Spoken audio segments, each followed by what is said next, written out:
Class കയറിയിരിക്കണം. Okay, നമുക്ക് തുടങ്ങാം.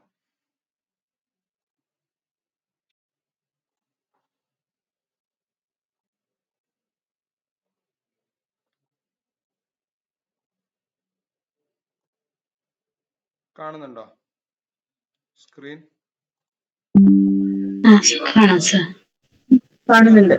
കമ്പ്യൂട്ടറിന്റെ നമ്മൾ 3ാം തലമുറ വരെ പറഞ്ഞു നിർത്തി. 2 തലമുറ കൂടി പറഞ്ഞു കഴിഞ്ഞാൽ നമുക്ക് ഇൻപുട്ട് ഔട്ട്പുട്ടിലേക്ക് പോവാം. സോ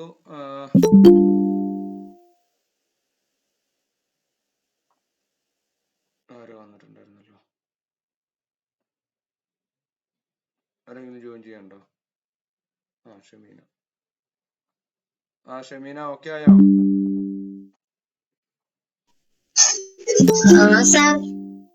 കുഴപ്പമൊന്നുമില്ലല്ലോ.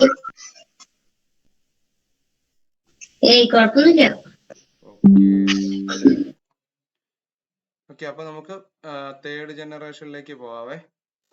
3rd ജനറേഷൻ നമ്മൾ പറഞ്ഞു കഴിഞ്ഞായിരുന്നു. ഞാൻ വീണ്ടും റിപ്പീറ്റ് ചെയ്യുന്നില്ല. ഞാൻ സമയം ഉണ്ടെങ്കിൽ നമുക്ക് ഒന്നോടെ ജനറേഷൻസ് റിപ്പീറ്റ് ചെയ്യാം. ഇനി അത് റിപ്പീറ്റ് ചെയ്തുകൊണ്ടിരുന്ന കഴിഞ്ഞാൽ നമ്മുടെ ടോപ്പിക് തീരില്ല. IC വരെ നമ്മൾ പറഞ്ഞു തരുന്നായിരുന്നു. 3ാം തലമുറ കമ്പ്യൂട്ടർ പറഞ്ഞു നിർത്തിയെന്നാണ് എന്റെ ധാരണ. അല്ലെ? 3-ലല്ലേ പറഞ്ഞു നിർത്തിയ?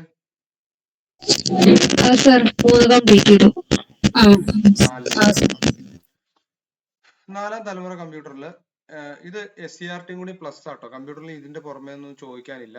സോ IT-യുടെ SCRT പ്ലസ് ലൈവ് ക്ലാസ് എന്നുള്ള രീതിയിലാണ് നമ്മൾ പോണേ. ഇതിലില്ലാത്ത ടോപ്പിക് ഏതെങ്കിലും വന്നു കഴിഞ്ഞാൽ ഞാൻ എക്സ്ട്രാ ഡയഗ്രം ഗേറ്റ് ചെയ്ത് നിങ്ങൾക്ക് എടുത്തു തരും. നിലവിൽ ഇങ്ങനെ അങ്ങ് പോട്ടെ.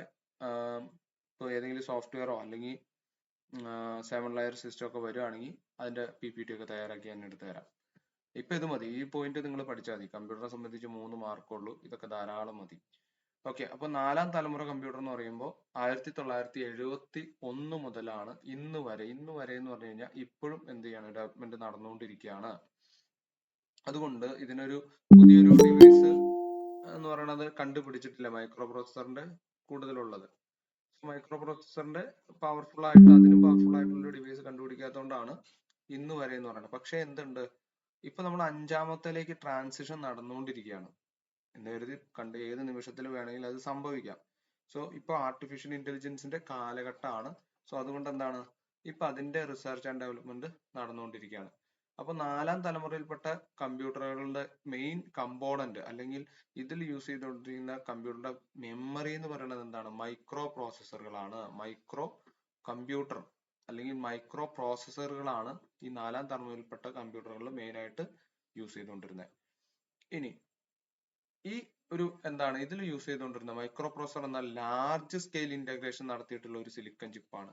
അതായത് 4ാം തലമുറയിൽപ്പെട്ട കമ്പ്യൂട്ടറുകളിൽ ലാർജ് സ്കെയിൽ ഇന്റഗ്രേഷനും വെരി ലാർജ് സ്കെയിൽ ഇന്റഗ്രേഷനും ആണ് എന്ത്, അതായത് ഈ large scale integration very large scale integration എന്ന് പറഞ്ഞു കഴിഞ്ഞാൽ എന്താണെന്ന് പറഞ്ഞു കഴിഞ്ഞിട്ടുണ്ടെങ്കിൽ,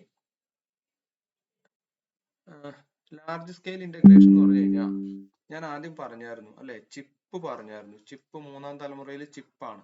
സോ ഇത്തരത്തിലുള്ള ചിപ്പുകൾ എന്താണ്, ഇത്തരത്തിൽ 1-ഓ 2-ഓ അതിൽ കൂടുതലോ ചിപ്പുകൾ, ഒരു ചിപ്പുകളിൽ കൊള്ളാവുന്ന ട്രാൻസിസ്റ്ററുകളുടെ എണ്ണം നമ്മൾ പറഞ്ഞായിരുന്നു അല്ലെ.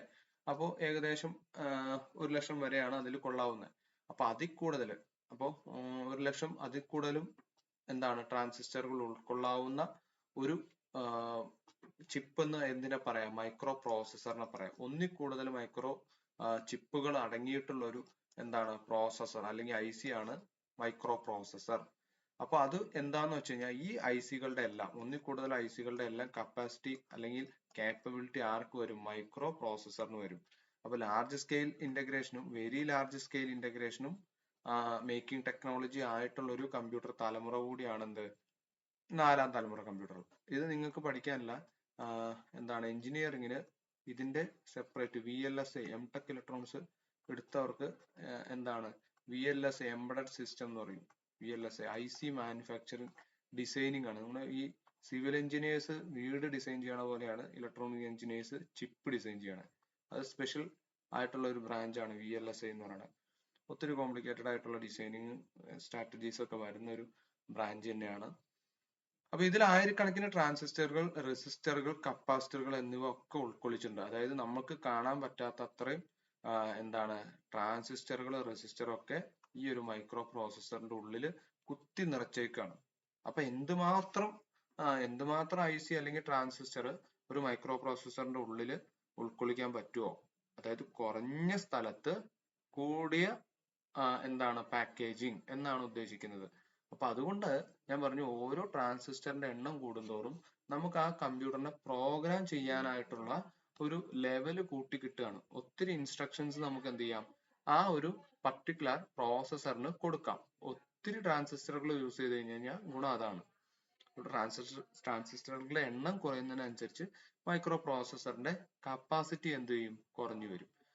അപ്പൊ ഇവിടെ ഒത്തിരി ട്രാൻസിസ്റ്റർ ഉൾക്കൊള്ളിച്ചു കൊള്ളാൻ വേണ്ടിയിട്ട് നമുക്ക് ഇതിന്റെ സൈസ് കൂട്ടാൻ പറ്റില്ല. കാരണം സൈസ് കൂട്ടിക്കഴിഞ്ഞാൽ ഇപ്പൊ അറിയാം, നമുക്ക് കൈ കൊണ്ടു നടക്കാവുന്ന ഉപകരണങ്ങളാണ് ഇപ്പോഴും മനുഷ്യന് ആവശ്യമുള്ളത്.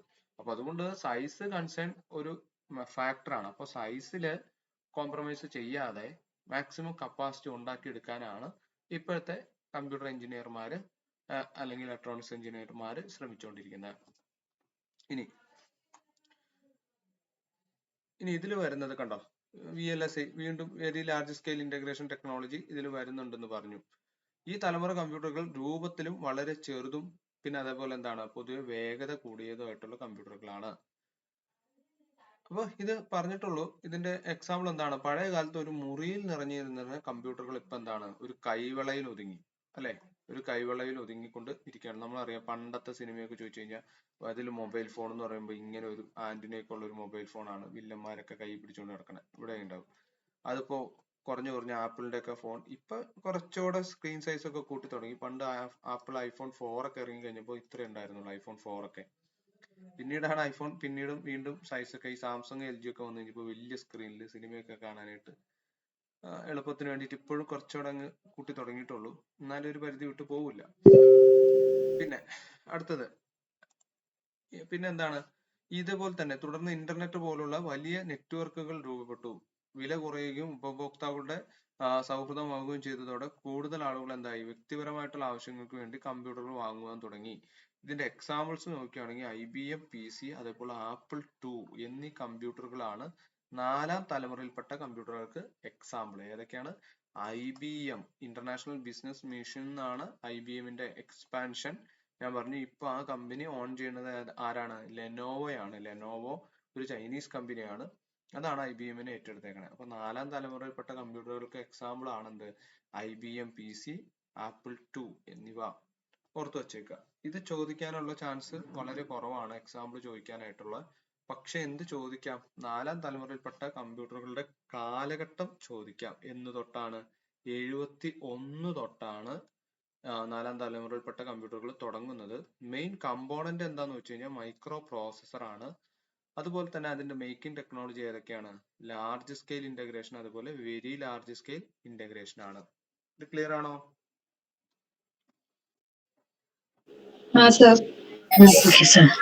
ഇനി ലാസ്റ്റ് ഏറ്റവും അവസാനത്തെയും 5ാമത്തെ ആയിട്ടുള്ള ഒരു തലമുറയാണ് ഇപ്പോ. അതായത് ഇപ്പൊ അതിനെക്കുറിച്ച് റിസർച്ച് ആൻഡ് ഡെവലപ്മെന്റ് നടന്നുകൊണ്ടിരിക്കുന്നതുള്ളൂ. അതാണ് ആർട്ടിഫിഷ്യൽ ഇന്റലിജൻസ് ബേസ് ചെയ്തുകൊണ്ടുള്ള 5ാം തലമുറയിൽപ്പെട്ട കമ്പ്യൂട്ടറുകൾ. ഇതിനു മുമ്പേ ഉണ്ടായിരുന്ന കമ്പ്യൂട്ടറുകൾക്കൊക്കെ ഒരു പോരായ്മ ഉള്ളത് ചിന്തിക്കാനുള്ള ഒരു കഴിവില്ലായ്മയാണ്. ചിന്തിക്കാനും നമ്മൾ എന്തെങ്കിലും അങ്ങോട്ട് ചോദിച്ചു കഴിഞ്ഞാൽ അതിന് റിപ്ലൈ തരാനായിട്ടുള്ള ഒരു കഴിവില്ലായ്മയാണ് ഇതിനു മുമ്പ് 4ാം തലമുറയിൽപ്പെട്ട കമ്പ്യൂട്ടറുകൾ വരെ ഉണ്ടായിരുന്നത്. എന്നാൽ മനുഷ്യൻ കൂടുതൽ അഡ്വാൻറ്റേജ് ആവുകയാണ്, അല്ലെ? അപ്പോ നിർമ്മിത ബുദ്ധി, ഇപ്പൊ നമ്മളെല്ലാ സിനിമയിലൊക്കെ കണ്ടു കാണും, ആർട്ടിഫിഷ്യൽ ഇന്റലിജൻസ്, ചില റോബോട്ടുകൾ മനുഷ്യനെ സഹായിക്കാനായിട്ടൊക്കെ ഉണ്ടാക്കിയിട്ടുണ്ട്. സോ മനുഷ്യനെ പോലെ പെരുമാറാനും കൂടി കഴിഞ്ഞു കഴിഞ്ഞാൽ എന്ത് ചെയ്യാം? മനുഷ്യന്റെ പണി അവരെ ഏൽപ്പിച്ചാൽ മതി, അല്ലെ? അപ്പൊ 5ാം തലമുറയിൽപ്പെട്ട കമ്പ്യൂട്ടറുകളുടെ പ്രധാനപ്പെട്ട ഒരു കാര്യം നിർമ്മിത ബുദ്ധി, ആർട്ടിഫിഷ്യൽ ഇന്റലിജൻസിനെ അടിസ്ഥാനമാക്കിയിട്ടുള്ളതാണ്.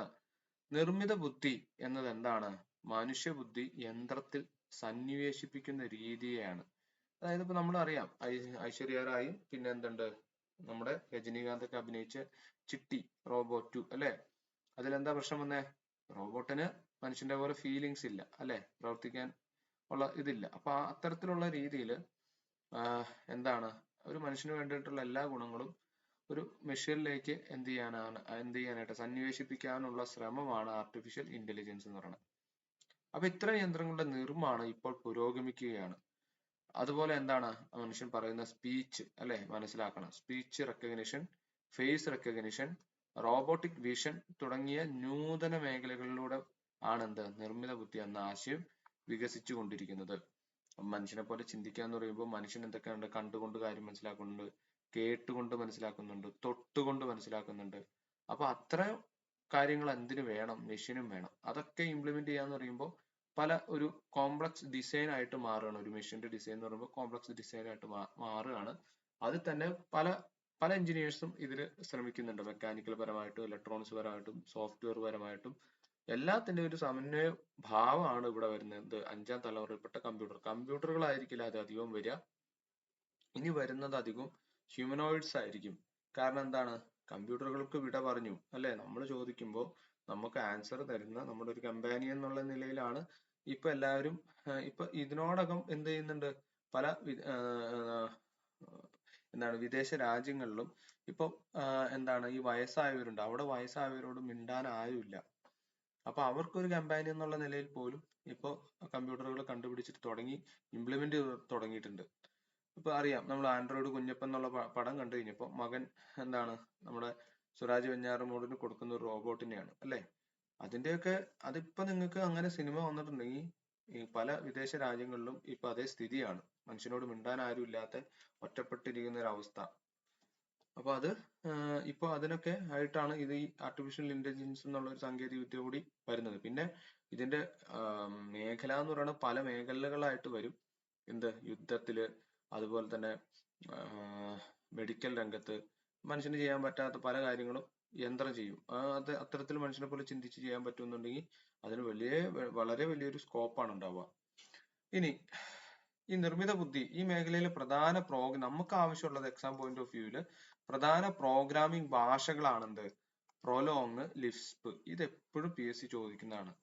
ആർട്ടിഫിഷ്യൽ ഇന്റലിജൻസ് പ്രോഗ്രാമുകൾക്ക് എക്സാമ്പിൾ താഴെ പറയുന്ന ഏതാണ്? Prologue and Lisp. വളരെ വളരെ ഇമ്പോർട്ടന്റ് ആയിട്ടുള്ള ഒരു ക്വസ്റ്റ്യൻ ആണ്. പ്രൊലോഗ് ആൻഡ് ലിസ്പ് എന്നിവയാണ് എന്ത് 5ാം തലമുറയിൽപ്പെട്ട കമ്പ്യൂട്ടറുകളിൽ ഉപയോഗിക്കുന്ന പ്രോഗ്രാമിംഗ് ലാംഗ്വേജസ്.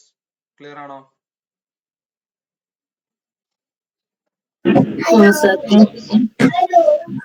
ഓക്കെ, ഇതില് മാത്സ് ആരെങ്കിലും എടുത്തിട്ടുണ്ടോ? മാത്സ്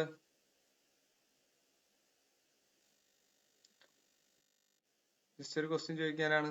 BSc മാത്സോ MSc മാത്സോ ആരെങ്കിലും ഉണ്ടോ? എനിബഡി? മാത്സ് ഉണ്ടോ? ആരും ഒന്നും മിണ്ടുന്നില്ലല്ലോ. ഇല്ലായിരിക്കും സാർ ആരും. അറിയില്ല അല്ലെ? ഞാൻ ചോദിച്ചത് ഇത്രയാണ്. മാത്സിൽ ഒരു പേപ്പർ ഫസി ലോജിക് എന്ന് പറഞ്ഞ ഒരു പേപ്പർ ഉണ്ട്. അത് നിർമ്മിത ബുദ്ധിക്ക് വേണ്ടിയിട്ട് യൂസ് ചെയ്യുന്ന ഒരു എന്താണ് പേപ്പറാണ്. അതായത് മാത്സിന്റെ തിലകം പറഞ്ഞൊരു കാര്യമാണ് ഇതിൽ തന്നെ. എന്താണ് ലോകത്തിന്റെ സ്പന്ദനം, ഗോളത്തിന്റെ സ്പന്ദനം മാത്സിലാണെന്ന് പറഞ്ഞ പോലെ ഒരു ഫസി ലോജിക് എന്ന് പറഞ്ഞൊരു പേപ്പർ ഉണ്ട് പഠിക്കാനായിട്ട്. അത് എന്താ പറയാ നിർമ്മിത ബുദ്ധി അടിസ്ഥാനമാക്കിയിട്ടുള്ള ഒരു പേപ്പർ, പുതിയൊരു പേപ്പറാണ്. മേ ബി എനിക്കൊന്ന് അറിയാൻ വേണ്ടി ചോദിച്ചു എന്നുള്ള. MSc വല്ലതും ഉണ്ടോ? എനിക്കൊരു പേപ്പർ പഠിക്കാനുണ്ടായിരുന്നു MTechന്, അത് ഞാൻ പറയാം. അപ്പൊ 8086 പ്രധാനമായിട്ടും നമ്മൾ കണ്ടോ, ഓരോ തലമുറ കഴിഞ്ഞു പോകുമ്പോൾ ട്രാൻസിസ്റ്ററിന്റെ എണ്ണം കൂടുന്നുണ്ട്. കണ്ടോ, ഇതെല്ലാം മൈക്രോ പ്രോസസ്സറുകൾ തന്നെയാണ്. സോ അതിലെല്ലാം എന്താണ് ഇന്റൽ 8086 എന്ന് പറഞ്ഞ ഒരു IC ആയിരുന്നു. ഇതൊരു IC ആയിരുന്നു. അതിനുശേഷമാണ് എന്താണ് ഇപ്പൊ വരുന്ന കോർ i7 എന്ന് പറഞ്ഞ മൈക്രോ പ്രോസസ്സർ ഉണ്ട്. അപ്പൊ ഇന്റൽ 8086 എന്ന് പറയുമ്പോൾ 4044 ആദ്യത്തെ മൈക്രോ പ്രോസസ്സർ കഴിഞ്ഞിട്ട് ഇറങ്ങിയ ഇന്റൽ 80. ഇപ്പോഴത്തെ ബിടെക് പിള്ളേരൊക്കെ പഠിക്കുന്ന ഒരു എന്താണ് മൈക്രോ പ്രോസസ്സർ കൂടിയാണ് 8086. അന്ന് 29,000 എണ്ണം ട്രാൻസിസ്റ്ററുകൾ ആണെന്നുണ്ടെങ്കിൽ ഇന്ന് അതിന്റെ സ്ഥാനത്ത് കോർ i7 എന്നൊക്കെ പറയുമ്പോൾ എത്ര ഡിഫറൻസ്, എത്ര ഇരട്ടിയാണ് ഇതിൽ ട്രാൻസിസ്റ്ററുകളുടെ എണ്ണം എന്നൊന്ന് നോക്കിയേ. 1, 10, 100, 1000, 10,000, ലക്ഷം, 10 ലക്ഷം, കോടി, 73 കോടിയാണ്. കണ്ടോ, ഇത്രയും ട്രാൻസിസ്റ്ററുകളാണ് ഏകദേശം അതേ സൈസ് തന്നെയുള്ള ഒരു ചിപ്പിലേക്ക് എന്ത് ചെയ്തിട്ടുള്ളത്? ഇന്റഗ്രേറ്റ് ചെയ്തിട്ടുള്ളത്. ഇത് 29,000, ഇത് 7 കോടിയാണ് അല്ലെ? അപ്പൊ ആലോചിക്കുക, അപ്പൊ എന്തുമാത്രം കപ്പാസിറ്റി ആണ് ഇത്തരം ട്രാൻസിസ്റ്ററുകൾ അല്ലെങ്കിൽ ഇലക്ട്രോണിക് കമ്പോണന്റുകൾ ഒരു ചെറിയൊരു എന്താണ് ചിപ്പിലേക്ക് ഇന്റഗ്രേറ്റ് ചെയ്യുന്നതിലൂടെ കൈവരിക്കുന്നതെന്ന്. അപ്പൊ അതിനെയാണ് എന്ത് ചെയ്യുന്നത്, നമ്മൾ പ്രോഗ്രാമിംഗ് ലാംഗ്വേജിൽ പ്രോഗ്രാം ചെയ്ത് എടുക്കുന്നത് എന്നും കൂടി ശ്രദ്ധിക്കുക. ഇതൊക്കെയാണല്ലോ.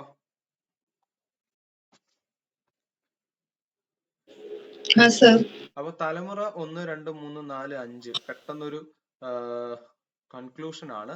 അപ്പൊ സാങ്കേതിക വിദ്യ എന്ന് പറയുമ്പോൾ എന്താണ് അതിൽ മെയിൻ കമ്പോണന്റ് എന്നാണ്. 1ാം തലമുറയിൽപ്പെട്ട കമ്പ്യൂട്ടറിൽ വാക്യൂം ട്യൂബുകളാണ്, 2ൽ ട്രാൻസിസ്റ്റർ ആണ്, 3ൽ IC ആണ്, ഇന്റഗ്രേറ്റഡ് സർക്യൂട്ട് ആണ്. IC കണ്ടുപിടിച്ചത് ആരാണ്? IC കണ്ടുപിടിച്ചത്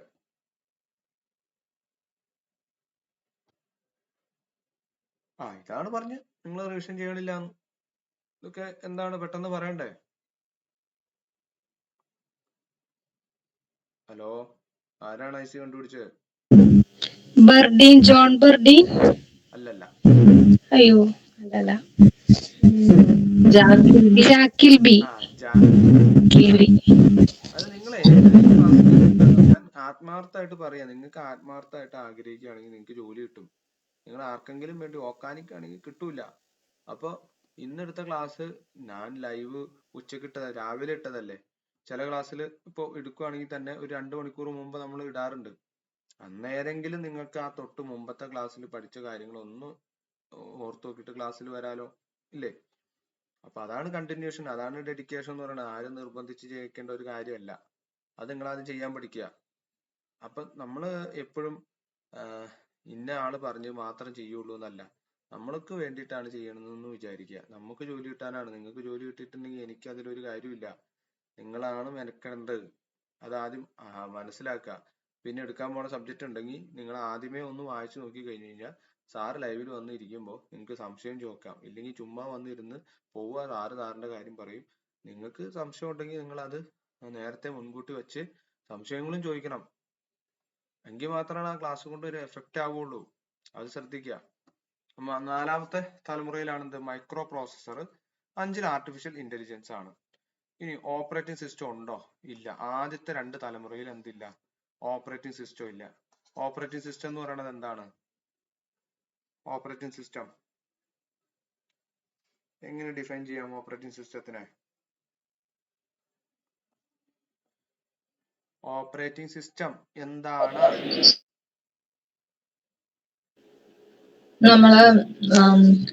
interface between user and the computer.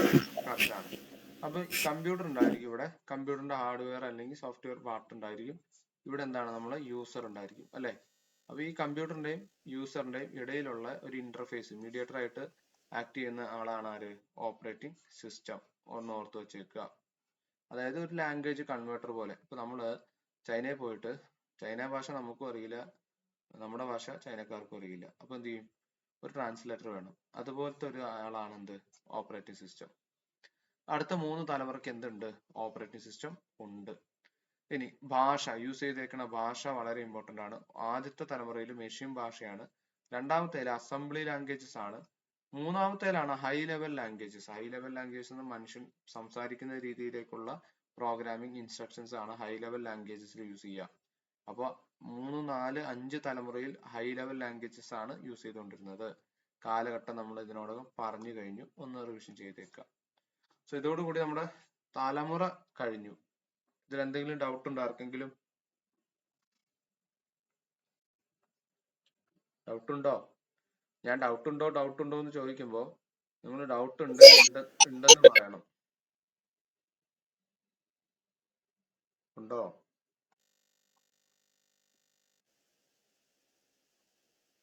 ഉണ്ടോ? സാർ, ഒരു കാര്യം. ഇത് നമ്മളെ 4ാം തലമുറ സാർ പറഞ്ഞില്ലേ, അതിലെ റെസിസ്റ്റേഴ്സും കപ്പാസിറ്റേഴ്സും ഓരോ IC-യിലല്ലേ കൂടുതലായിട്ട്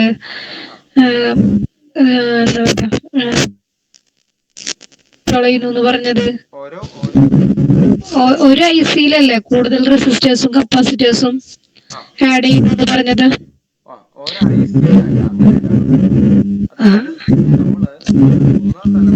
IC ആണ് മെയിൻ കമ്പോണന്റ്.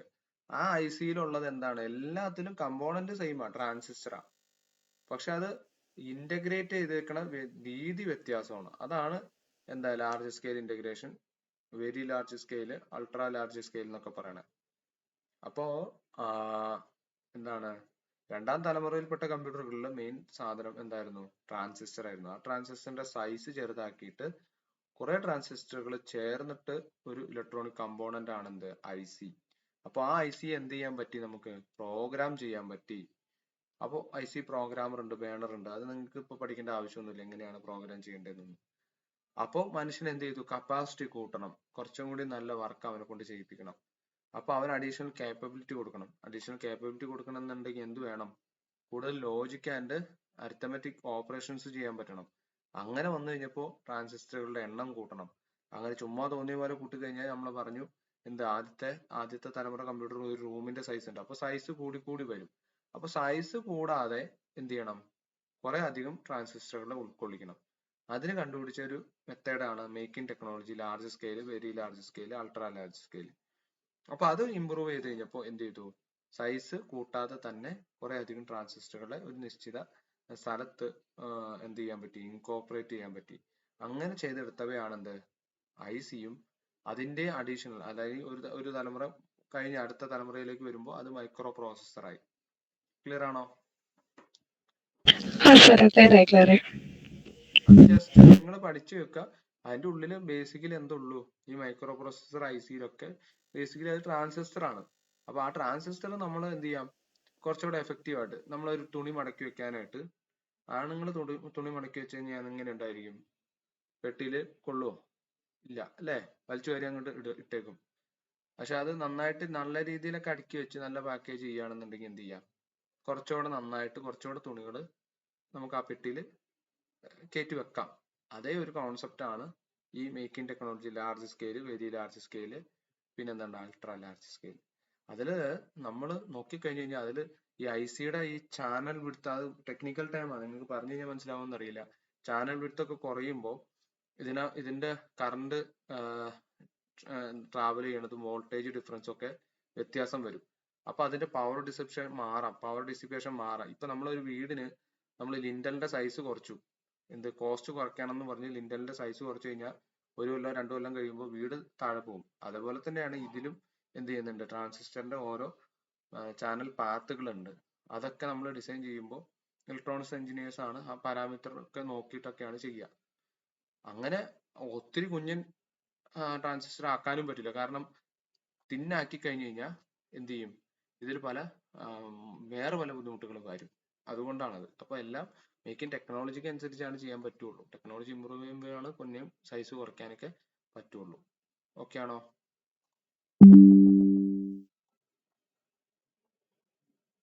ആർക്കെങ്കിലും എന്തെങ്കിലും ഡൗട്ട് ഉണ്ടോ?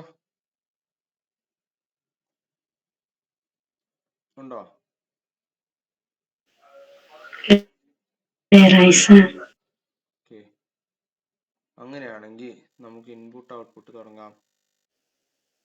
ഓക്കെ അല്ലേ?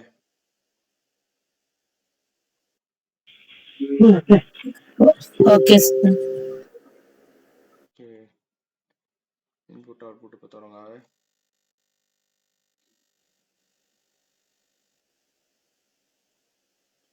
ഓക്കെ, ഇൻപുട്ട് ഔട്ട്പുട്ട് ഉപകരണങ്ങൾ. സാറിന് എത്ര മാസത്തെ കൂടെ കൂട്ടിയിട്ടാ വായിക്കണ? ഇത് പ്ലസ് വണ്ണിന്റെ കമ്പ്യൂട്ടർ സയൻസ് ആണ്. Okay sir. ഓക്കെ, ഇത് തന്നെ ചോദിക്കുള്ളൂ. ഇതിന് കൂടെ ഇത് തന്നെ കോപ്പിയാണ്. ലക്ഷ്യയുടെ റാങ്ക് ഫയലും ടാലന്റിന്റെ ഒക്കെ നിങ്ങൾ പലപ്പോഴും ചില പോയിന്റുകൾ റാങ്ക് ഫയലിലുള്ളതാന്ന് തോന്നും.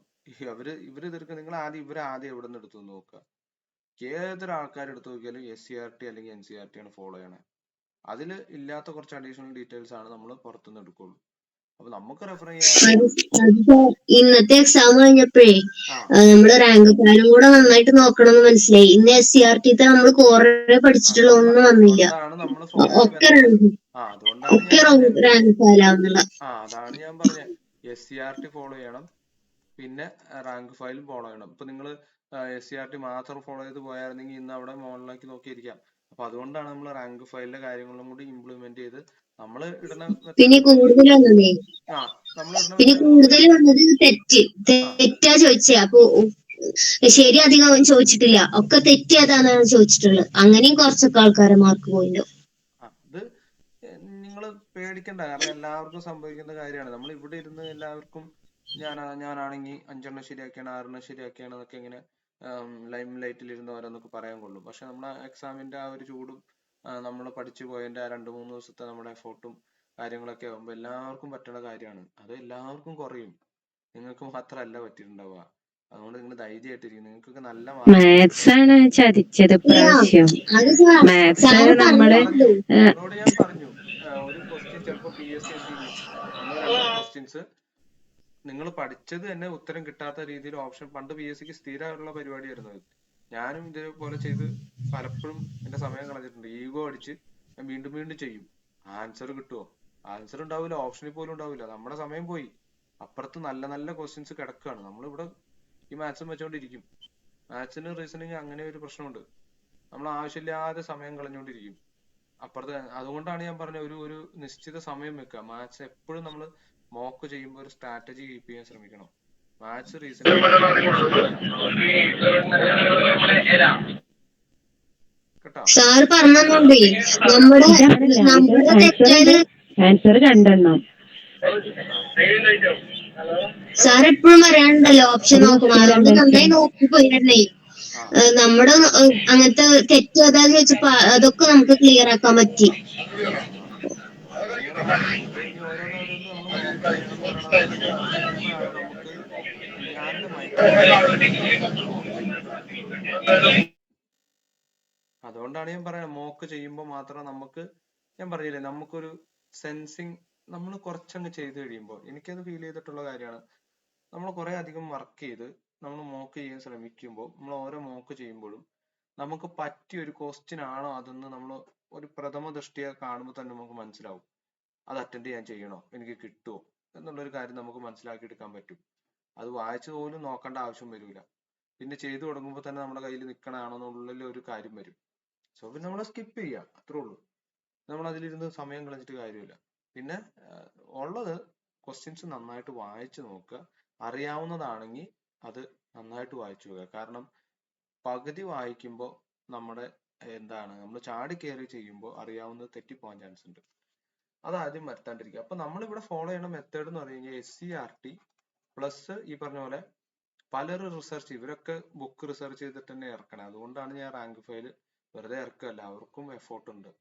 സോ SCERT ഇതുണ്ട്. പിന്നെ ഞാനാണെങ്കിൽ കൂടി ഇതിൽ എന്ത് ചെയ്യുന്നുണ്ട്, എക്സ്ട്രാ ഇതിപ്പോ റാങ്ക് ഫയൽ നോക്കുന്നുണ്ട്, SCERT നോക്കുന്നുണ്ട്.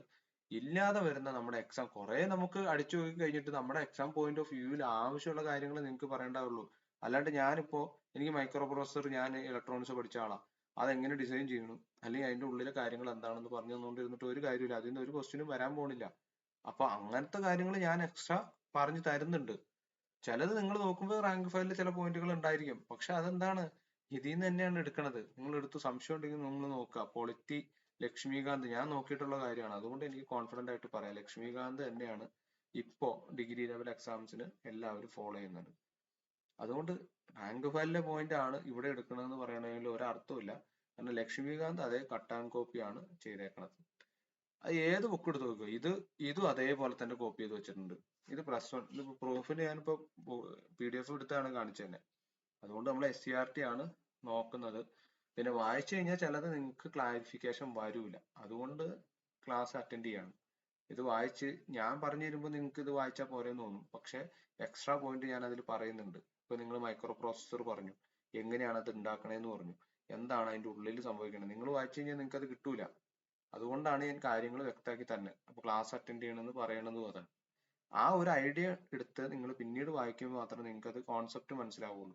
കോൺസെപ്റ്റ് മനസ്സിലാക്കി പഠിച്ചിട്ടുണ്ടെങ്കിൽ ഇല്ലെങ്കിൽ ഇപ്പോഴത്തെ രീതിയിൽ എക്സാം ഹോളിൽ ചെന്നിരുന്ന് 2 സ്റ്റേറ്റ്മെന്റ് തിരിച്ചും മറിച്ചും നോക്കിച്ചു കഴിഞ്ഞാൽ നിങ്ങൾ പഠിച്ചിരിക്കുന്ന തത്തമേ പൂച്ച പൂച്ച തത്തമേ പൂച്ച പൂച്ച എന്ന് പറഞ്ഞ് പഠിച്ചു കഴിഞ്ഞിട്ടുണ്ടെങ്കിൽ അവിടെ ചെല്ലുമ്പോൾ പൂച്ച തത്തമ്മ എന്നായി പോകും. പിന്നെ മാർക്കും പോയി, മേപ്പോട്ട് നോക്കി അട്ടം നോക്കി ഇരിക്കാന്ന് മാത്രമേ കാര്യം ഉണ്ടാവുള്ളൂ. ഓക്കെ, അടുത്ത കാര്യം. അപ്പൊ ഇൻപുട്ട് ഔട്ട്പുട്ടിലേക്ക് പോവാം, നമുക്ക് സമയമില്ല, ഇന്ന് തീർക്കണം. ഒരു 10 മിനിറ്റ് കൂടുതൽ എടുക്കട്ടെ. അപ്പൊ ഇൻപുട്ട് ഔട്ട്പുട്ട് പറഞ്ഞു പോവാം. പുറം ലോകമായിട്ട് ആശയവിനിമയം കമ്പ്യൂട്ടറിൽ എന്തുണ്ട്, ഞാൻ പറഞ്ഞു. ഒരു കമ്പ്യൂട്ടർ എന്ന് പറയുമ്പോൾ എന്തുണ്ട്, ഒരു CPU ഉണ്ട്, സെൻട്രൽ പ്രോസസ്സിംഗ് യൂണിറ്റ് ഉണ്ട്, പിന്നെ ഒരു ഇൻപുട്ട് യൂണിറ്റ് ഉണ്ടായിരിക്കും, ഒരു ഔട്ട്പുട്ട് യൂണിറ്റ് ഉണ്ടായിരിക്കും, പിന്നെന്തുണ്ടായിരിക്കും, മെമ്മറി, ഡാറ്റാസ് സേവ് ചെയ്ത് വെക്കാനായിട്ട് മെമ്മറി. ഇത്രയാണ് ഒരു കമ്പ്യൂട്ടറിന് ബേസിക്കലി വേണ്ടത്. സോ അതിൽ നമ്മൾ ആദ്യം ഇന്ന് പഠിക്കുന്നത് ഇൻപുട്ട് ആൻഡ് ഔട്ട്പുട്ട് യൂണിറ്റുകളെ കുറിച്ചാണ്, ഇൻപുട്ട് അല്ലെങ്കിൽ ഔട്ട്പുട്ട് ഡിവൈസുകളെ കുറിച്ചാണ്. അപ്പൊ എന്താണ്, പുറം ലോകവുമായിട്ട് ആശയവിനിമയം സാധ്യമാകുന്നില്ലെങ്കിൽ കമ്പ്യൂട്ടർ കൊണ്ട് എന്താണ് യാതൊരു ഉപയോഗവും ഇല്ല. കമ്പ്യൂട്ടറും ഉപയോക്താവും തമ്മിൽ ആശയവിനിമയം നടത്തുന്നതിന് ഇൻപുട്ട് ഔട്ട്പുട്ട് ഉപകരണങ്ങൾ ആവശ്യമാണ്. ആരൊക്കെ തമ്മിൽ ആശയവിനിമയം നടത്താനാണ്?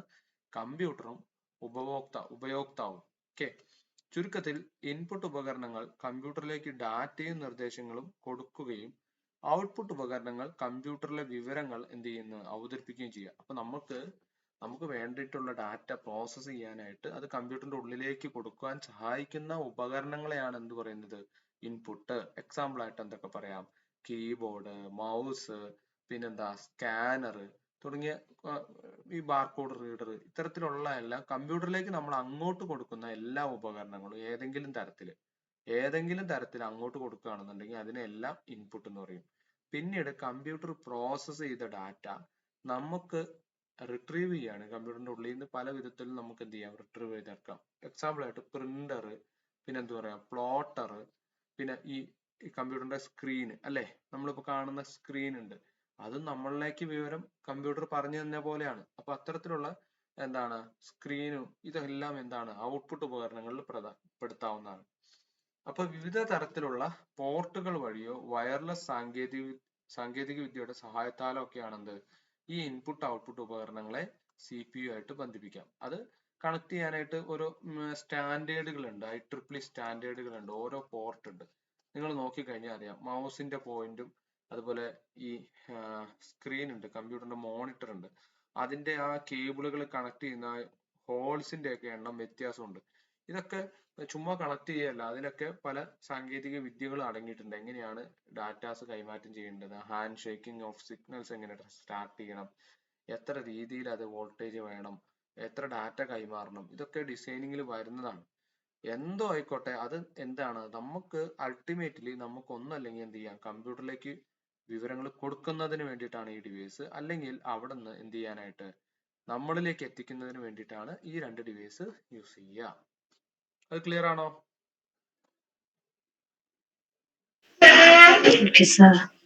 ഓക്കെ, ഇനി പ്രധാനപ്പെട്ട എന്താണ് ഇൻപുട്ട് ഔട്ട്പുട്ട് ഉപകരണങ്ങളാണ്. അതിൽ ഏറ്റവും ആദ്യം പറയുന്നത് എന്താണ്, ഇൻപുട്ട് ഉപകരണങ്ങളാണ്. ഇൻപുട്ട് ഉപകരണങ്ങളെ കുറിച്ചാണ് നമ്മൾ പറയാൻ പോകുന്നത്. ഒന്നാമതായിട്ട് വരുന്നത് കീബോർഡ്. കീബോർഡിനെ കുറിച്ച് ഞാൻ അധികം ഒന്നും പറയണ്ടല്ലോ, നമ്മൾ എല്ലാവരും കണ്ടിട്ടുണ്ട് അല്ലെ. അപ്പോൾ ഒത്തിരി വിവരങ്ങൾ ടൈപ്പ് ചെയ്ത് കയറ്റാനായിട്ടും പിന്നെ മറ്റ് പല കാര്യങ്ങൾ എഡിറ്റിങ്, അതുപോലെ തന്നെ എന്താണ് മറ്റു പല ആവശ്യങ്ങൾക്ക് നമ്മൾ കീബോർഡ് യൂസ് ചെയ്യുന്നുണ്ട്. അപ്പൊ ഇതില് എങ്ങനെയാണ് ഉപഭോക്താവിന് കമ്പ്യൂട്ടറിലേക്ക് അക്ഷരങ്ങൾ, സംഖ്യകൾ, ചിഹ്നങ്ങൾ തുടങ്ങിയ അടങ്ങുന്ന ടെക്സ്റ്റ് ഡാറ്റ ഇൻപുട്ട് ചെയ്യുവാനായിട്ടാണ് കീബോർഡ് ഉപയോഗിക്കുന്നത്. അപ്പൊ നമ്മൾ അമർത്തുന്ന ഈ കീ തിരിച്ചറിഞ്ഞ് അതിനനുസൃതമായിട്ട് കമ്പ്യൂട്ടറിന് മനസ്സിലാകുന്ന ASCII code, American standard code for information interchange ആണ് ASCII. American standard code for information interchange. ഇവിടെ എന്താ സംഭവിക്കുന്നത് വെച്ചാൽ ഈ കീബോർഡിൽ ഓരോ കീയും നമ്മൾ ടൈപ്പ് ചെയ്യുമ്പോൾ ഈ കമ്പ്യൂട്ടറിന് മനസ്സിലാവുന്ന രീതിയിലുള്ള കോഡുകൾ ജനറേറ്റ് ചെയ്യിപ്പിക്കലാണ് ഈ ഒരു ആസ്കി സിസ്റ്റം, ആസ്കി കോഡ് ചെയ്യുന്നത്. അതായത് നമ്മൾ ഒന്ന് പ്രസ് ചെയ്യുമ്പോൾ ഒന്നിന് കറസ്പോണ്ടിങ് ആയിട്ടുള്ള ഒരു ആസ്കി കോഡ് എന്ത് ചെയ്യും, ഈ വയർ വഴി CPU-യിലേക്ക് സെൻഡ് ചെയ്യും. അങ്ങനെയാണ് CPU എന്താണ് നമ്മൾ ഒന്നാണ് ക്ലിക്ക് ചെയ്തേക്കണെന്ന് റീഡ് ചെയ്യണത്. മനസ്സിലാവുണ്ടോ?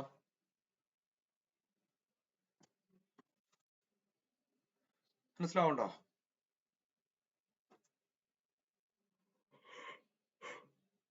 ഓക്കെ ആണോ? Okay sir. അപ്പൊ ആസ്കി എന്താന്ന് വെച്ച് കഴിഞ്ഞാൽ American standard code for information interchange ആണ്.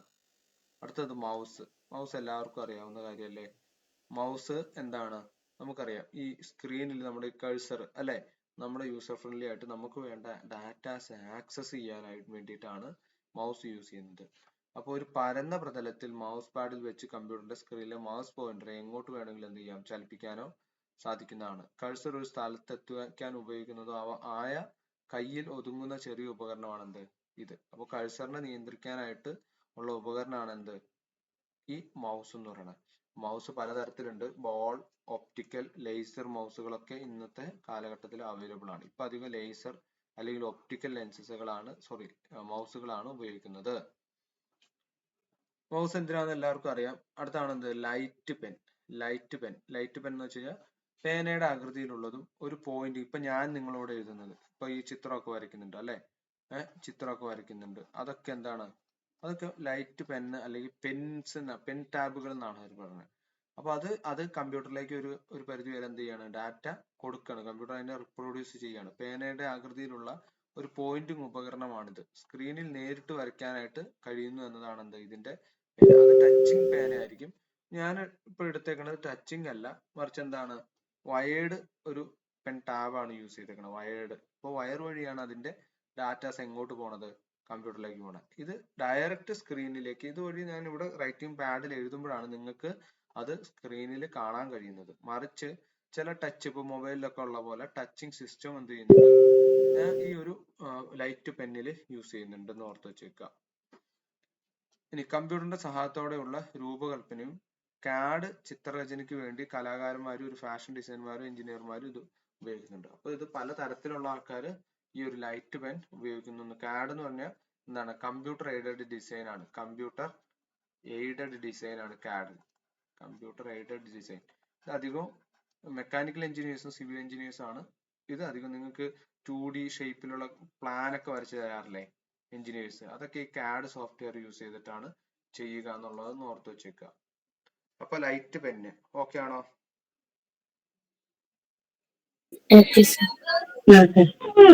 CAD-ന്റെ full form computer aided design. Computer aided design. Okay. Computer aided design. Okay. Next ആണ് ടച്ച് സ്ക്രീൻ. ടച്ച് സ്ക്രീൻ എന്ന് വെച്ച് കഴിഞ്ഞിട്ടുണ്ടെങ്കിൽ ഇപ്പൊ നമ്മൾ ടച്ച് സ്ക്രീൻ ഒക്കെ ഏത് ചെറിയ പിള്ളേർക്കും അറിയാലോ. അതായത് ഇവിടെ നടക്കുന്ന പ്രവർത്തനം എന്താണെന്ന് വെച്ചാൽ ഈ മൗസിന് പകരമായിട്ട് നമ്മൾ കൈ കൊണ്ട് തന്നെ നമുക്ക് യൂസർ ഇന്റർഫേസ് യൂസ് ചെയ്തിട്ട് നമുക്ക് വേണ്ട ഡാറ്റാസ് എന്ത് ചെയ്യാം? ആക്സസ് ചെയ്യാം. സ്ക്രീനിൽ തൊട്ടുകൊണ്ട് പ്രവർത്തിപ്പിക്കാനോ തിരഞ്ഞെടുക്കാനോ ഉപയോക്താവിനെ അനുവദിക്കുന്ന ഉപകരണമാണ് എന്ത്? Touch screen. ഓക്കെ. പിന്നെ കൂടുതൽ കൃത്യതയ്ക്കായിട്ട് സ്റ്റൈലസ് എന്നൊരു ഉപകരണം ഉപയോഗിച്ച് ഇത് പ്രവർത്തിക്കാം. അതായത് ഒരു പെന്ന് പോലത്തെ ഒരു സാധനമാണ് സ്റ്റൈലസ്. ഇതിന്റെ സൈഡിലായിട്ട് അറ്റാച്ച് ചെയ്തിട്ടുണ്ടാവും. അത് ഉപയോഗിച്ച് എന്ത് ചെയ്യാം? ഒരു പോയിന്റിൽ മാത്രമായിട്ട് നമുക്ക് അതിനെ വരെ ആക്സസ് ചെയ്യാനായിട്ടുള്ളൊരു കൃത്യത ഈ പെന്ന് യൂസ് ചെയ്യുന്നത് വഴി കിട്ടുന്നതാണ്. ഓക്കെ ആണോ? ടച്ച് സ്ക്രീൻ ഓക്കെ അല്ലേ? പലയിടത്തും ടച്ച് സ്ക്രീൻ ആക്കി തുടങ്ങി. മൗസിന് പകരമായിട്ട് നമ്മൾ ടച്ച് ചെയ്യുമ്പോൾ തന്നെ ആ ഒരു കാര്യം കണ്ടുപിടിച്ച് അതിന്റെ ഡാറ്റ ലഭ്യമാക്കാൻ തുടങ്ങിയിട്ടുണ്ട്. പിന്നെ എന്താണത്? Graphic tablet. ഒരു കണക്കിന് ഇപ്പൊ ഞാൻ യൂസ് ചെയ്യുന്നത് ഇതിന്റെ ഒരു ചെറിയ വേർഷൻ ആണ്. ഇത്ര ഫീച്ചേഴ്സ് ഉണ്ടാവില്ല. ഗ്രാഫിക് ടാബ്ലറ്റ് അധികം ഈ ഡിസൈനേഴ്സ്, കാറിന്റെ ഒക്കെ ഡിസൈൻ ചെയ്യണവര് ഇത് മുഴുവൻ പേപ്പറിൽ വരച്ചോണ്ടിരിക്കാൻ പറ്റില്ല. അപ്പൊ ഇവര് ഈ ഒരു ടാബ്ലറ്റിൽ വരയ്ക്കുമ്പോൾ ഇപ്പൊ ഞാൻ വരയ്ക്കുന്നത് പോലെ എന്ത് ചെയ്യാം? കമ്പ്യൂട്ടറിന്റെ സ്ക്രീനിൽ കാണും. അപ്പൊ കളർക്ക് അതിനനുസരിച്ചുള്ള സോഫ്റ്റ്വെയറോടെ വേണം, എങ്കിൽ മാത്രമേ ആ ഒരു പെർഫെക്ഷൻ കിട്ടുള്ളൂ. അപ്പൊ അതിനു വേണ്ടിയിട്ടാണ് ഗ്രാഫിക് ടാബ്ലറ്റ് യൂസ് ചെയ്യുന്നത്. ഓക്കെ ആണോ? ഇത് അധികം യൂസ് ചെയ്യുന്നുണ്ടോ? ചിത്രരചനകൾ നടത്തുന്നതിനാണ് ഇത്. കലാകാരന്മാർ, ഇന്റീരിയർ ഡിസൈൻസ്, വെഹിക്കിൾ ഡിസൈൻസ്, ഇത്തരത്തിലുള്ള ഡിസൈൻമാരാണ് അധികം ഈ ഗ്രാഫിക് ടാബ്ലറ്റുകൾ യൂസ് ചെയ്യുന്നത്. ഓക്കെ ആണോ?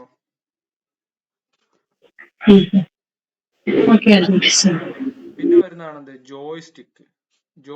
ഇപ്പൊ നമുക്കറിയാം പിള്ളേരുടെ അടുത്തൊക്കെ ഇത് തന്നെ. ഈ ജോയ്സ്റ്റിക്ക് എന്ന് പറയുമ്പോൾ എന്താ?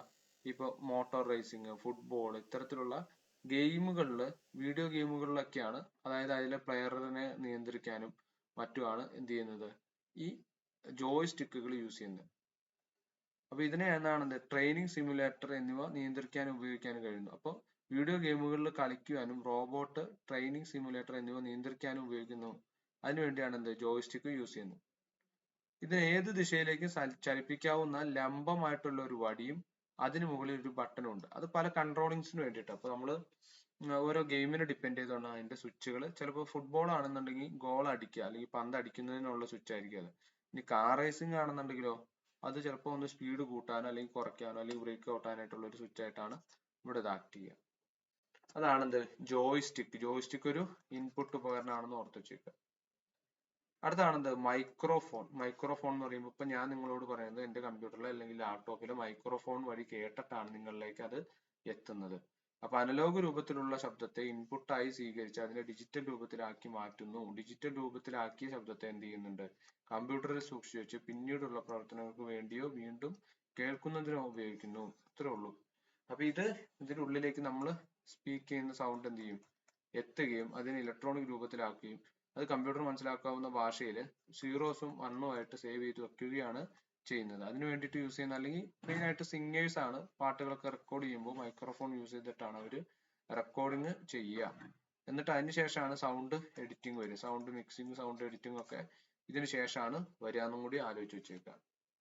ഓക്കെ ആണോ?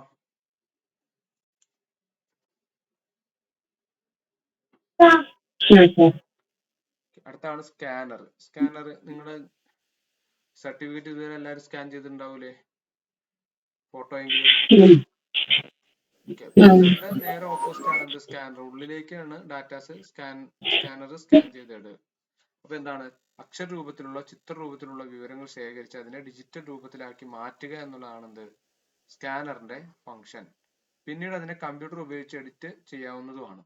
ഗുണമേന്മയുള്ള ചിത്രങ്ങൾ ലഭിക്കുന്നതിന് സ്കാനറിന്റെ എന്ത് ചെയ്യണം, റെസൊല്യൂഷൻ ആശ്രയിച്ചിരിക്കുന്നത്. അപ്പൊ റെസൊല്യൂഷൻ എത്രമാത്രം ഹൈ ആണോ അത്രമാത്രം ക്ലാരിറ്റി ആയിരിക്കും എന്ത് ചെയ്യുന്നത് നമ്മുടെ കേസിൽ വരിക. നമ്മുടെ ഡിസൈനേഴ്സിന്റെ കേസിലൊക്കെ ഈ സ്കാനറിന്റെ റെസൊല്യൂഷൻ കൂട്ടുന്നതനുസരിച്ച് അതിന്റെ മൈന്യൂട്ട് ഡീറ്റെയിൽസ് വരെ നമുക്ക് പിക്ക് ചെയ്തെടുക്കാൻ പറ്റും. അപ്പൊ ഇത് പലതരത്തിലുണ്ട്. ഒന്നെന്താ, പരന്ന തലത്തിലുള്ള ഫ്ലാറ്റ് ബെഡ്, ഷീറ്റ് ബെഡ്, കയ്യിൽ പിടിക്കാവുന്ന എന്നിങ്ങനെ ഓരോ സ്കാനറുകൾ ഇറങ്ങിയിട്ടുണ്ട്. അതായത് അതിന്റെ ഓരോ വിവിധ രൂപത്തിലുള്ള സ്കാനറുകളാണ്. ഇപ്പൊ പ്രിന്റർ തന്നെ എന്തുണ്ട്, ഇങ്ക്ജെറ്റ് പ്രിന്റർ ഉണ്ട്, ലേസർ പ്രിന്റർ ഉണ്ട്, ഡോട്ട് മാറ്റിക്സ് പ്രിന്റർ ഉണ്ട്, പല ടൈപ്പ് ഉണ്ട്. അതുപോലെ തന്നെയാണ് സ്കാനറിലും. ഒന്ന് ഫ്ലാറ്റ് ബെഡ് ആയിട്ടുള്ളത്, പിന്നെ ഒന്ന് ഷീറ്റ് ഫീഡ് ആയിട്ടുള്ളതുണ്ട്, പിന്നെ കയ്യിൽ പിടിക്കാവുന്ന ഹാൻഡ് ഹെൽഡ് ആയിട്ടുള്ള ഒരു സ്കാനറുകൾ ഇപ്പോൾ വിപണിയിൽ ലഭ്യമാണ്. സ്കാൻ ചെയ്ത ചിത്രത്തിലെ ടെക്സ്റ്റിനെ തിരിച്ചറിയുന്നതിനും അതിനെ ടെക്സ്റ്റായി മാറ്റുന്നതിനും optical character recognition OCR optical character recognition software ഉപയോഗിക്കുന്നു. ഈ ടെക്സ്റ്റിനെ ഒരു ടെക്സ്റ്റ് എഡിറ്റർ ഉപയോഗിച്ച് മാറ്റം വരുത്താവുന്നതാണ്. അപ്പൊ സ്കാനർ സ്കാൻ ചെയ്ത ഡോക്യുമെന്ററികളെ തിരിച്ചറിയാനായിട്ട് എന്താ, ഒപ്റ്റിക്കൽ ക്യാരക്ടർ റിക്കഗ്നിഷൻ യൂസ് ചെയ്യുന്നതെന്ന് അറിഞ്ഞിരിക്കുക. ഇത് ക്ലിയർ ആണോ?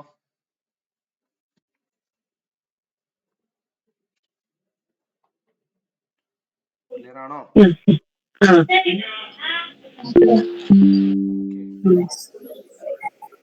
ഇനി അടുത്താണെന്ത്, optical mark reader. Optical mark reader എന്ന് പറഞ്ഞു കഴിഞ്ഞാൽ എന്താണ്, ഇപ്പൊ നമ്മൾ ഉപയോഗിക്കുന്ന PSC, നമ്മുടെ ഏറ്റവും സിമ്പിൾ ആയിട്ട് പറയാം, PSC നമ്മുടെ ആൻസർ ഷീറ്റ് ഇതാ 1 2 3 4 1 2 3 4 ഇങ്ങനെയാണ്. ഇതിൽ ഏതെങ്കിലും ബബിൾ ചെയ്തിട്ട് ഈ സാധനം എന്ത് ചെയ്യും, ഈ ഒപ്റ്റിക്കൽ മാർക്ക് റീഡറിലേക്ക് വെക്കും.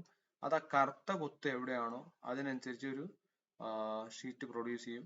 സോ അതിന്റെ മാർക്ക് കാര്യങ്ങളൊക്കെ പെട്ടെന്ന് ഇവാലുവേഷൻ ചെയ്യാനായിട്ട് ഈ ഒരു ഒപ്റ്റിക്കൽ മാർക്ക് റീഡർ ടെക്നോളജിയാണ് നമ്മൾ യൂസ് ചെയ്യുക. പ്രധാനമായിട്ട് PSCയുടെ കാര്യം ഓർത്തു കഴിഞ്ഞാൽ തന്നെ അതിൽ ഓരോ ആൾക്കാർക്കും ലഭിച്ചിട്ടുള്ള മാർക്ക് നമ്മൾ മാനുവലി കണ്ടുപിടിക്കണമെങ്കിൽ നല്ല സമയം എടുക്കും. അപ്പൊ അതിന് പകരമാണ് ഒപ്റ്റിക്കൽ മാർക്ക് റീഡർ ഉപയോഗിക്കുന്നത്. അതാണ് എന്ത്, മൂല്യനിർണ്ണയം, ചോദ്യാവലങ്ങൾ എന്നിവയുടെ ഉദാഹരണങ്ങളാണ്. ഓക്കെ, ക്ലിയർ ആണോ?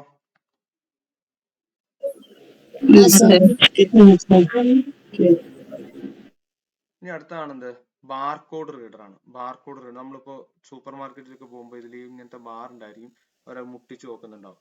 അപ്പൊ അതിൽ ടാഗ് ചെയ്തിട്ടുള്ള എത്രയാണ്, എത്ര കിലോയാണ്, എത്രയാണ് അതിന്റെ പ്രൈസ് എന്നിവയെല്ലാം എന്ത് ചെയ്യും, ഓട്ടോമാറ്റിക്കലി കമ്പ്യൂട്ടർ റീഡ് ചെയ്യും. ഓക്കെ ആണോ? ഇതിൽ നിങ്ങൾ നേരെ ഇൻപുട്ട് ഔട്ട്പുട്ടിൽ അതിന്റെ ഫംഗ്ഷനിങ് കേട്ടോ. ഇൻപുട്ട് ഔട്ട്പുട്ടിലേ നിങ്ങൾ അതിന്റെ പ്രവർത്തനങ്ങൾ കൂടുതലായിട്ട് അറിയണ്ട. ഇന്ന ഡിവൈസ് ഇൻപുട്ട് ആണോ അല്ലെങ്കിൽ ഔട്ട്പുട്ട് ആണോ എന്ന് മാത്രം അറിഞ്ഞാൽ മതി. ചോദ്യം ചോദിക്കുന്ന ക്വസ്റ്റ്യൻസ് ഒക്കെ വരുമ്പോൾ സ്ട്രെസ് ചെയ്ത് എടുത്തുതരാം. ഇതിൽ ഡൗട്ട് ഒന്നുമില്ലല്ലോ? സർ, കീബോർഡിലെ കീബോർഡിന്റെ അതിന്റെ എക്സ്പാൻഷൻ പറഞ്ഞു. American standard code for information interchange. ASCII just നിങ്ങൾ ഗൂഗിൾ ചെയ്ത് നോക്കിയാലും മതി. ASCII American standard code for information interchange. അതായത് നമ്മുടെ ഈ ഓരോ ലെറ്ററിനും കറസ്പോണ്ടിങ് ആയിട്ടുള്ള ഒരു വാല്യൂ എന്ത് ചെയ്യുന്നുണ്ട്, ഈ ആസ്കി സിസ്റ്റം യൂസ് ചെയ്തിട്ട് നമ്മൾ കൺവേർട്ട് ചെയ്തെടുക്കുന്നുണ്ട്. അതാണ് പിന്നീട് കമ്പ്യൂട്ടറിലേക്ക് എന്ത് ചെയ്യുന്നത്, ഇൻപുട്ട് ആയിട്ട് കൊടുക്കുക. കമ്പ്യൂട്ടർ മനസ്സിലാവുന്ന ഭാഷയിലേക്ക് കൊടുക്കുകയുള്ളൂ. മനസ്സിലാവുണ്ടോ? Okay sir. ഇത് അമേരിക്കക്കാരാണ് കണ്ടുപിടിച്ചത്, അതുകൊണ്ടാണ് American standard code for information interchange എന്ന് പറയുന്നത്. പിന്നീട് ഉള്ളതാണ് എന്ത്, QR കോഡ് അല്ലെങ്കിൽ എന്താണ് ഈ പറഞ്ഞ പോലെ എന്താണ് QR കോഡിന്റെ ക്വിക്ക് റെസ്പോൺസ് അല്ലെങ്കിൽ QR കോഡ് എന്ന് പറയും. QR കോഡ് നമ്മൾ എപ്പോഴും ഇപ്പൊ GPay ഒക്കെ വന്നതിനോടുകൂടി ഇതിനെ കുറിച്ചൊന്നും പറയേണ്ട ആവശ്യമില്ല, എല്ലാവർക്കും അറിയാം എന്താണ് QR കോഡ് എന്ന്. ഇതില് ഈ ഒരു കമ്പനിയെ കുറിച്ചോ അതിന്റെ അഡീഷണൽ ഡീറ്റെയിൽസ് ഒക്കെ ഈ ഒരു ഇത്രയും ഒരു ചെറിയ സ്ഥലത്ത് തന്നെ ലഭ്യമാക്കാൻ കഴിയും എന്നുള്ളതാണ് QR കോഡിന്റെ പ്രത്യേകത. ഓക്കെ ആണോ? Okay sir. ഇതിന്റെ അതേ പ്രവർത്തനമാണ് എന്ത്, ഇമെയിൽ അഡ്രസ്സും എന്നുവേണ്ട എല്ലാ അക്കങ്ങളും അക്ഷരങ്ങളും ഈ കോഡ് സൂക്ഷിച്ചു വെക്കുന്നതാണ്. QR കോഡ് വായിച്ചെടുക്കാൻ സഹായിക്കുന്നതാണ് എന്ത്, ബാർകോഡ് റീഡർ. QR കോഡ് വായിച്ചെടുക്കാൻ സഹായിക്കുന്ന ഉപകരണമാണ് എന്ത്, ബാർകോഡ് റീഡർ. ഓക്കെ അല്ലേ? Okay sir. ഇനിയുള്ള ബയോമെട്രിക് സെൻസർ ആണ്. ഇതൊക്കെ നമ്മൾക്ക് കൺഫ്യൂഷൻ അടിപ്പിക്കാൻ വേണ്ടി ചോദിക്കും. ബയോമെട്രിക് സെൻസർ ഇപ്പൊ നമ്മളറിയാം, ഇപ്പൊ റേഷൻ കടയിൽ പോയിട്ടുണ്ടെങ്കിൽ കാർഡ് ആരുടെ പേരിലുള്ള അയാൾ എന്ത് ചെയ്യണം, തമ്പ് വെച്ച് കഴിഞ്ഞാൽ മാത്രമേ റേഷൻ കിട്ടുള്ളൂ. ഇല്ലെങ്കിൽ ആ മാസത്തെ റേഷൻ എന്ത് ചെയ്തു, ഗോവിന്ദ.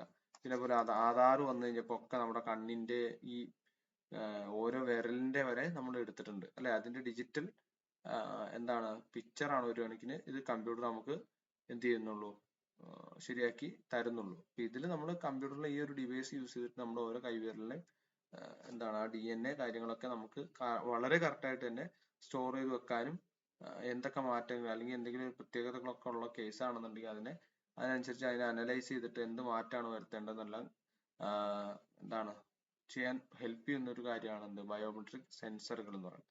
ചിലവര് വയസ്സായി കഴിഞ്ഞ് കഴിഞ്ഞാൽ അവരുടെ ഈ എന്താണ് തമ്പിലോ അല്ലെങ്കിൽ നഖങ്ങളിലോ ഈ ഒരു പാടുണ്ടാവില്ല, അന്നേരം ഇത്തരത്തിലുള്ള ഡിവൈസുകൾ പണി തരും. കാരണം ഇത് റീഡ് ആവില്ല.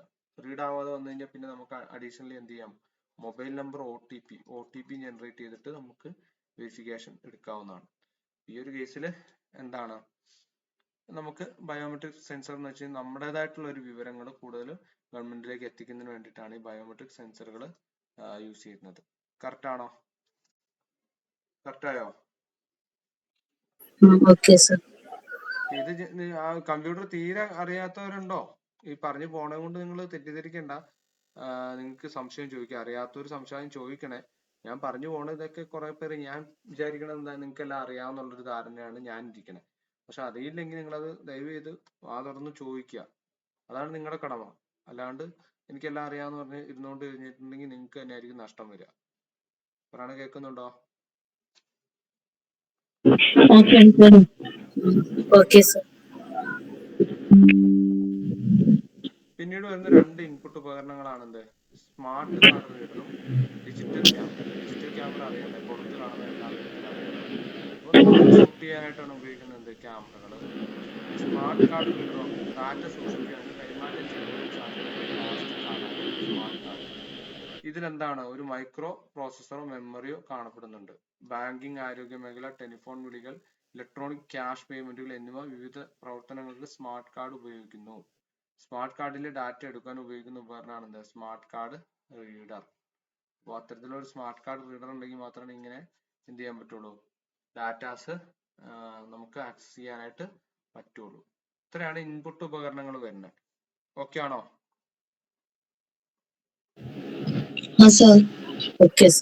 ഇന്ന് തന്നെ ഒന്ന് വായിച്ചു നോക്കുക. ഡൗട്ട് ഉള്ളത് നമുക്ക് അടുത്ത ക്ലാസ്സിൽ എടുക്കാം. ഇനി കൂടുതൽ വലിച്ചു കിട്ടി കഴിഞ്ഞാൽ നിങ്ങൾക്ക് മനസ്സിലാവില്ല. ഞാൻ ഗ്യാപ്പ് കിട്ടുമ്പോൾ എടുത്തോളാം. നാളെ ഇപ്പൊ ഇനി മഹേഷ് സാറിന്റെ ക്ലാസ് ഉള്ളതുകൊണ്ടാണ് ഞാൻ ക്ലാസ് വെക്കാത്തത്, അല്ലെങ്കിൽ എന്റെ ക്ലാസ് ഉണ്ടാവും. സോ മഹേഷ് സാറിന്റെ ക്ലാസ് എന്റെ ക്ലാസ് ഇനി തൊട്ട് ഉണ്ടാവും.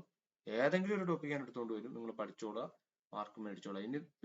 ഇനി അടുത്ത ആഴ്ച തൊട്ട് നമ്മൾ കറക്റ്റ് ആയിട്ട് ഈ ഒരാഴ്ച ഇംപ്ലിമെന്റ് ചെയ്ത് തരുന്ന ചില ക്ലാസ്സുകൾ നമുക്ക് ഉൾക്കൊള്ളിക്കാൻ പറ്റിയിട്ടുണ്ടാവില്ല. സാർമാരോട് നേരത്തെ പറയണമല്ലോ. അപ്പൊ അടുത്ത ആഴ്ച നമ്മൾ നേരത്തെ കൊടുത്ത് അതിനനുസരിച്ച് ക്ലാസ്സുകൾ സെറ്റ് ചെയ്ത് എക്സാം അറ്റൻഡ് ചെയ്ത് ഒരു SCRT ടെസ്റ്റ് ഇട്ട് പിന്നെ PYQ ചെയ്തിട്ടാണ് നമ്മൾ പോവുള്ളൂ. ഓക്കെ ആണോ? അപ്പൊ പഠിക്കാൻ എല്ലാവരും തുനിഞ്ഞിറങ്ങുക, LDC മേടിക്കുക, കയറി പോവുക. ഒരു 6 കൊല്ലം നമ്മൾ പുറത്തിരിക്കണതിന്റെ അവസ്ഥ നിങ്ങളൊന്ന് ആലോചിച്ച് നോക്കുമ്പോൾ നിങ്ങൾക്ക് ഉറക്കമൊക്കെ മാറും. 6 കൊല്ലം നിങ്ങൾ ദയവ് ചെയ്തിരിക്കേ. ഒരു 6 കൊല്ലമല്ലേ നിങ്ങൾ എന്തെങ്കിലും ഈ ഭൂമിയിൽ വന്നേ പിന്നെ നമ്മളൊന്ന് അങ്ങനെ ചിന്തിക്കുക, എന്തെങ്കിലും ഒരു കാര്യം നമ്മൾ ചെയ്യട്ടെ. 10-20 കൊല്ലം നമ്മൾ അച്ഛന്റെ കീഴിലും അമ്മയുടെ കീഴിലൊക്കെ ആയിട്ട് കൊണ്ടു ഉറങ്ങിയൊക്കെ ഫുഡൊക്കെ അടിച്ച് ജീവിച്ചില്ലേ. അപ്പൊ ഒരു 6 മാസം നിങ്ങൾക്ക് നിങ്ങളെ വേണ്ടിയിട്ട് നിങ്ങൾക്കായിട്ടൊന്ന് പ്രവർത്തിക്കുക. രക്ഷപ്പെടുകയാണെങ്കിൽ നമ്മൾ കുഴിയിലേക്ക് എടുക്കണ വരെ എന്ത് ചെയ്യുക, നമുക്ക് രക്ഷയാണ്. അത് മാത്രം ആലോചിച്ചാൽ മതി കേട്ടോ. അപ്പൊ ഗുഡ് നൈറ്റ്, ശുഭരാത്രി, സുഖനിദ്ര. Thank you, goodness. Thank you. Thank you, sir. Good night. Sir. Okay. Thank you.